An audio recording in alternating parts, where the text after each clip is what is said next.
रत्नागिरीच्या गुहागरच्या किनाऱ्यावर जानेवारी-फेब्रुवारी महिन्यात फ्लिपर टॅगिंग केलेल्या कासवाच्या माद्या महिन्याभरातच दुसऱ्यांदा अंडे घालण्यासाठी गुहागर किनारी परतल्यात. एकूण 3 मादी कासवांनी गुहागरच्या किनाऱ्यावर येऊन दुसऱ्यांदा अंडे घातल्याची नोंद कांदळवन कक्ष दक्षिण कोकण विभागाकडून करण्यात आली आहे. यामुळे सागरी कासव विणीच्या एकाच हंगामात ऑलिव्ह रिडले प्रजातीच्या माद्या एकाहून अधिक वेळा विण करत असल्याचं पुन्हा एकदा सिद्ध झालंय. कांदळवन विभाग दक्षिण कोकणच्या माध्यमातून रायगड, रत्नागिरी आणि सिंधुदुर्ग या तिन्ही जिल्ह्यामध्ये समुद्र किनाऱ्यांवर ऑलिव्ह रिडले कासवांची जी घरटी घालण्यासाठी, अंडी घालण्यासाठी कासव येतात, त्यांच्या संवर्धनासाठी आपण स्थानिक रहिवासी असलेले कासव मित्र यांच्या मदतीने त्या घरट्यांना, अंड्यांना हॅचरीमध्ये शिफ्ट करतो आणि आपण त्याचं संवर्धन करतो आणि पिल्लं बाहेर येतात त्यावेळेला त्यांना आपण समुद्रामध्ये सोडतो.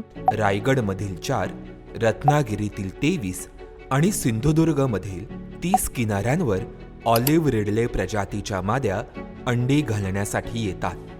केंद्रीय वन मंत्रालयाच्या व्यापक एकात्मिक वन्यजीव अधिवास विकास या योजनेचा भाग म्हणून पूर्ण भारतभरात सागरी कासवांच्या संख्येचा अंदाज घेण्यात येतोय.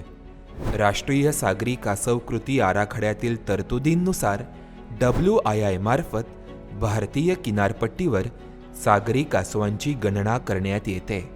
या गणनेसाठी फ्लिपर टॅगिंग पद्धतीचा अवलंब केला जातोय. Are you planning to become an engineer, or are you a medical aspirant, or maybe you are going to opt for research? We here at Real Academy coach you for all the aspirations. Our 2 years classroom program for 11-12 science and JEE Main, Advanced, NEET and CET will help you succeed. Admissions in full swing, so book your seat now.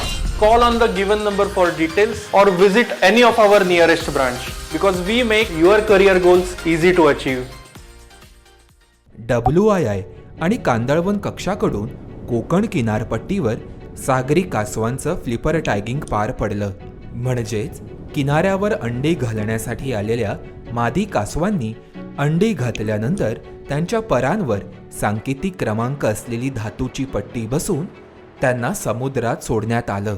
या अंतर्गत जानेवारी आणि February महिन्यात गुहागरच्या किनाऱ्यावर एकूण 59 मादी कासवांना tag लावण्यात आले होते. यामधील 3 मादी कासवांनी टॅग केल्याच्या महिन्याभरानंतर गुहागर किनाऱ्यावर येऊन पुन्हा अंडी घातली.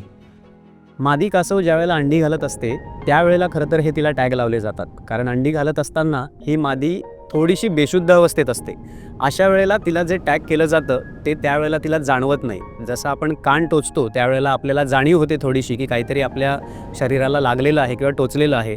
त्याच प्रकारची जाणीव ह्या कासवांना सुद्धा होते आणि त्याच्यामुळे ती जास्त तिला जाणीव होऊ नये म्हणूनच ती ज्यावेळेला साधारण बेशुद्ध अवस्थेत असते अशाच वेळेला तिला ते टॅग लावले जातात.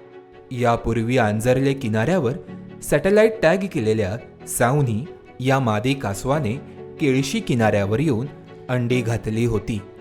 मार्च 2021 मध्ये ओडिशातील गहिरमाथा येथे होणाऱ्या ऑलिव्ह रिडले कासवांच्या मास नेस्टिंग दरम्यान झेडेसाई या संस्थेने तेथील काही मादी कासवांना फ्लिपर टॅग लावले होते.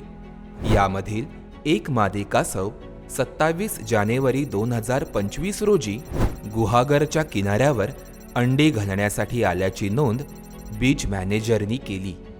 म्हणजेच भारताच्या पूर्व किनारपट्टीवर अंडी घालणाऱ्या मादी कासवाने पश्चिम किनारपट्टीवर येऊन अंडी घातल्याची ही भारतातील पहिलीच नोंद असून कासव संशोधनामधील ही महत्त्वपूर्ण घटना आहे. हा व्हिडिओ तुम्हाला कसा वाटला हे आम्हाला कमेंट करून नक्की कळवा आणि वन्यजीव संवर्धनावर आधारलेल्या अशा प्रकारच्या व्हिडिओंसाठी MHA MTVला नक्की फॉलो करा. धन्यवाद.